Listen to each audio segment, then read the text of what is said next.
Émission spéciale sur la ville d'Aix-les-Bains et ses bons voeux avec le maire Renaud Beretti. Bonjour. Bonjour Laurent. Merci de nous accueillir devant le musée Fort et cette statue symbolique. Oui, la neige avec deux enfants qui sont toujours émouvants. Une émission très complète sur la vie au quotidien et les projets. On parlera sécurité, on parlera urbanisme, vie associative et vie sportive. Avant toute chose, vous souhaitiez qu'on fasse une balade en ville et à vélo. Oui, à vélo, il fait beau et puis c'est l'occasion de découvrir, de faire le point des réalisations municipales et intercommunales en 2021 et des projets pour 2022. Allez, nous allons passer les braquets ensemble et en votre compagnie.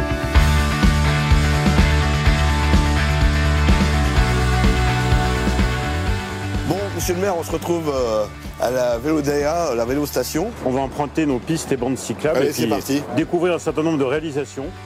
Bon, en termes de pistes cyclables, il y a eu beaucoup d'aménagements ces dernières années quand même. Oui, on a fait pas mal d'aménagements. On a fait aussi des régularisations, c'est-à-dire que les pistes se connectent mieux entre elles. Bon, il y a encore du travail à faire, hein, parce qu'on est quand même dans un milieu urbain contraint. Hein, c'est étroit, c'est pas forcément facile à faire, mais on y veille chaque année pour à la fois créer de nouveaux itinéraires, comme on va le voir tout à l'heure, et aussi améliorer l'existant. Bon Renaud, nous allons parler maintenant de la gestion des eaux avec ce bâtiment qui va être construit et qui est fort important qui est en fonction, hein, c'est ici au Biatre, hein, donc c'est une réalisation 100% Grand Lac et ça permet, si vous voulez, de capter, de piéger les eaux qu'on appelle de surverse, donc en cas d'intempérie. Avant, ces eaux allaient directement au lac, donc y compris salies. Hein.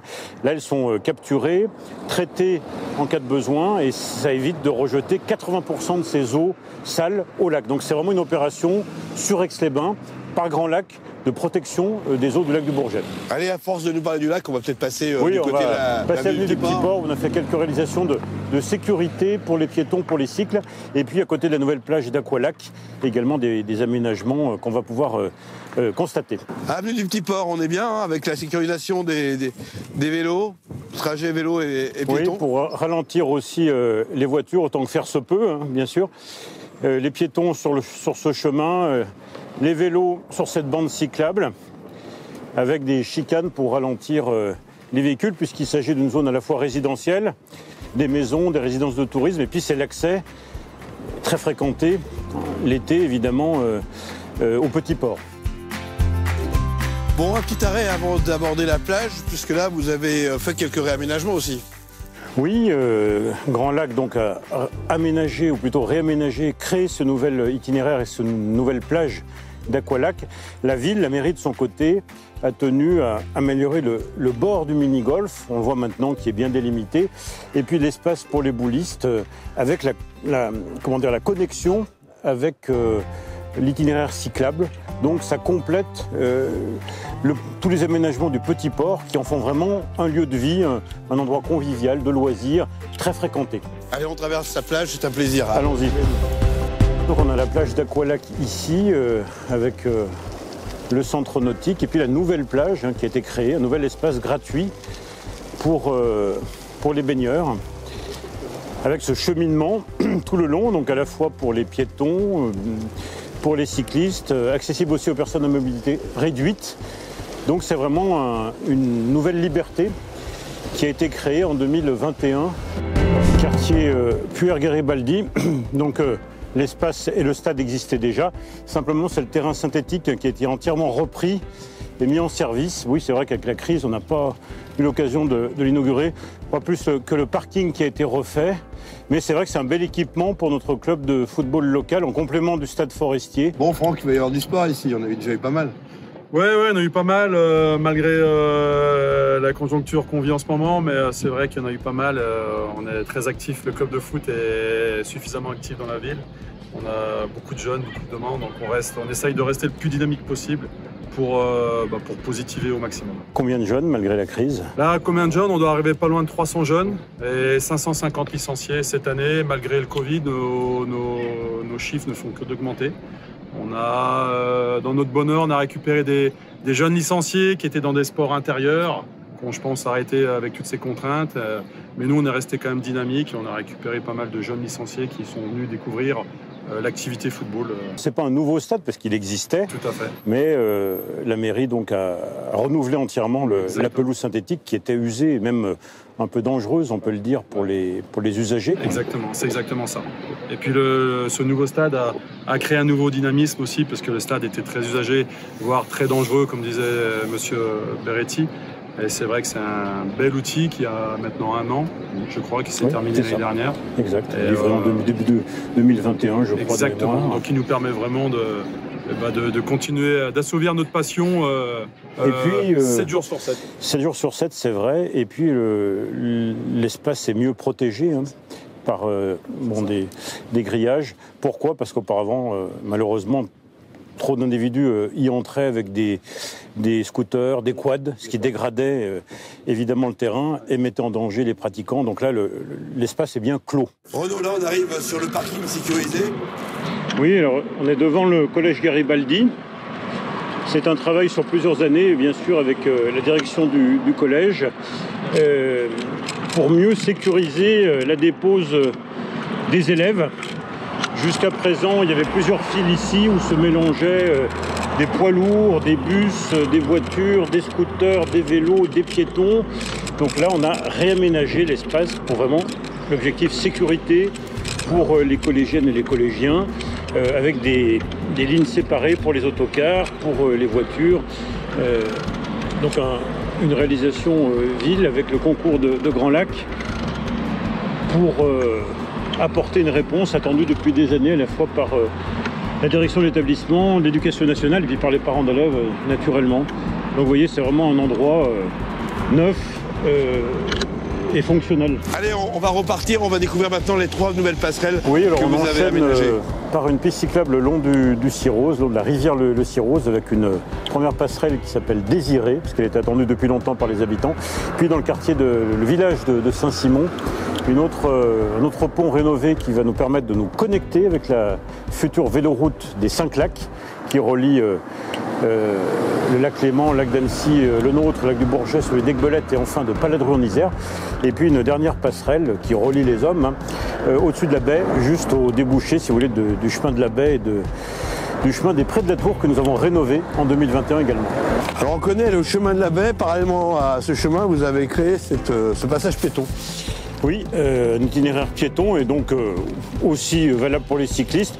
Pourquoi ? Parce qu'il n'y a pas de trottoir de l'autre côté, impossible d'en faire, la rue est trop étroite. Donc ça permet notamment aux écoliers qui vont ou qui reviennent de l'école de Saint-Simon d'emprunter en sécurité ce passage. Et puis ensuite, en faisant attention parce qu'il y a la voie ferrée, et bien d'emprunter une nouvelle passerelle que nous avons réalisée pour rejoindre la rue des Fontaines. Et donc on tourne ici sur cette passerelle qui est allumée la nuit et donc avec un aménagement ici pour faire ralentir les voitures est en zone 20 en direction de l'école de Saint-Simon. On arrive rue des Fontaines, il y a beaucoup de circulation, c'est normal, on est dans un axe très important avec les Combaruches qui sont à côté, comme je l'ai dit tout à l'heure. Alors ici il y a le chemin des sources qui est libéré des poids lourds puisque justement la desserte qui part de la zone d'activité des Combaruches et qui relie l'échangeur autoroutier, le péage d'Aix-Nord, Grésy-sur-Aix, a été réalisé et livré, terminé en 2021. Donc c'est pratiquement 1 kilomètre de nouvelle voirie qui permet aux poids lourds de passer directement de l'autoroute jusqu'aux Combaruches sans emprunter les zones habitables. Donc là aussi c'était très attendu. Nous on a saisi aussi l'occasion de refaire le chemin des Prés de la Tour, qui dessert notamment l'école de Saint-Simon avant d'enchaîner sur le boulevard des Anglais. Donc on a refait les 2 tiers de la rue et créé des trottoirs de façon à rendre cet espace public plus praticable. Après cette bouffée d'oxygène en plein cœur d'Aix-les-Bains, on a vu qu'il y avait de nombreux aménagements. Il y a aussi d'autres projets en 2022 que vous souhaitiez évoquer. Oui, ou des réalisations en 2021 qu'on n'a pas eu le temps de voir. Je pense aux nouvelles archives municipales qui ont été déménagées en grande partie des anciens thermes pour s'implanter rue Alice Sénard avec une réalisation exemplaire en matière de développement durable avec des panneaux solaires photovoltaïques. C'est plusieurs kilomètres de caisses d'archives qui ont été déplacées. Des démolitions aussi, la maison dite Berda, qui était en fait un immeuble à l'intersection du boulevard de Russie et de l'avenue de Tresserre, donc qui a été déconstruite pour faire place à un petit parking. Donc c'est une opération, on va dire, d'embellissement urbain. Autre démolition, celle d'un bar-restaurant, le Bien Assis, auparavant le Mal Assis, donc qui a disparu et qui est un peu la préfiguration du futur parking des Prairians. On a choisi d'ailleurs un assistant, un maître d'ouvrage qui va nous aider, nous accompagner dans la réalisation de ce parking, qui est un gros chantier pour la fin du mandat, puisqu'il est le long d'une voie ferrée avec beaucoup de canalisation souterraine, donc c'est un enjeu important en termes de stationnement et de mobilité pour Aix-les-Bains. On peut parler aussi du Bois Vidal, où il y a eu beaucoup d'aménagements en 2020-2021, ça se poursuit cette année encore. Oui, les Aixois et nos hôtes curistes, touristes ont appris à redécouvrir le Bois Vidal, que nous avons ouvert à nouveau avec un grand nombre d'aménagements. Cet été, on a reconduit l'opération éco-pâturage avec des moutons, réalisé également une table d'orientation, et puis un portail, un portique d'entrée dans la tradition aixoise, un peu art déco, art nouveau, boulevard de la Roche-du-Roi, afin vraiment de faire un signal d'entrée dans le bois. On parle des écoles, la jeunesse est importante pour Aix-les-Bains. Oui, bien sûr. Je m'étais engagé avec l'équipe municipale à lancer un plan sur plusieurs années, chaque année 1 à 2 écoles, pour désimperméabiliser les sols, pour les arborer, réaliser des ombrages, comme on dit. Donc cette année, l'école de Franklin Roosevelt s'en est saisie, avec des plantations d'arbres et un programme pédagogique avec nos jardiniers. Et puis l'école de la Liberté, où eh bien, moins de bitume, plus de terre et des arbres ont été plantés. Donc ce sont les 2 premières écoles qui en appellent d'autres évidemment en 2022. On termine avec d'autres mesures environnementales. Oui, un engagement qui m'était cher, c'est celui de la création d'un rucher-école. Alors sur un terrain communal à Aix-les-Bains, des ruches ont été installées pour former eh bien, les futures apicultrices et apiculteurs qui le souhaitent. Ils sont encadrés et donc ont ce terrain et ce matériel mis à disposition. Et puis toujours sur les hauteurs, alors au-dessus d'Aix-les-Bains à Mouxy, une opération importante de Grand Lac portée par le CISALB, la réalisation du bassin du Combeau, qui était attendu depuis longtemps. Le Combeau, c'est un ruisseau petit, mais quand il pleut beaucoup, déborde énormément et porte potentiellement atteinte aux habitants de Mouxy, les Moussards, aux Aixois. Les plus anciens se rappellent du gros déferlement de 1992, à partir des anciens termes jusqu'à la gare finalement. Donc ce bassin, enfin réalisé, a pour vocation de mieux protéger les habitants du versant. Et c'est peut-être vraiment important qu'en 2021, ce bassin soit réalisé.